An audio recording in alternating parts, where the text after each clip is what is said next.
Друзья мои, позвольте мне сейчас сказать каждому из вас нечто прекрасное. Мы – народ, избранный Богом.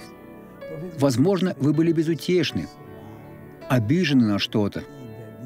Не позвольте ни одному ростку горечи, даже самому маленькому, прорасти в вашем духе, ведь он вырастет и произведет большие разрушения.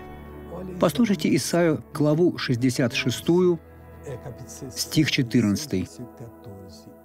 «И увидите это, и возрадуется сердце ваше». Что мы увидим? В предыдущем стихе сказано, что как мать утешает сына, так и Господь утешит в церкви свой народ.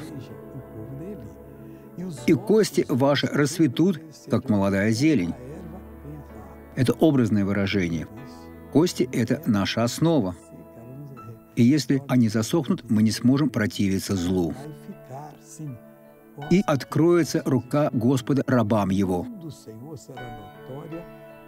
Сила придет со всех сторон, а на врагов своих Он разгневается.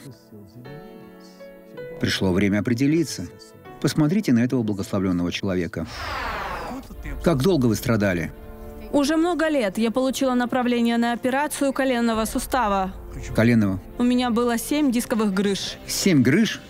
Врач сказал, что из-за артроза мое колено не сгибается. Теперь вы его сгибаете? Слава Богу. А как вы ходили с таким коленом? Я его бинтовала, но сегодня не стала этого делать. Не стали бинтовать? Не стала. Теперь вы свободны? Слава Богу. Слава Богу. Теперь я помолюсь за вас. Отец, я пришел во имя Иисуса, чтобы благословить всех, кто молится со мной. Особенно тех, кто не понимал, что Господь утешит лучше, чем может утешить его или ее мать. Церковь займет место матери. Она может утешить.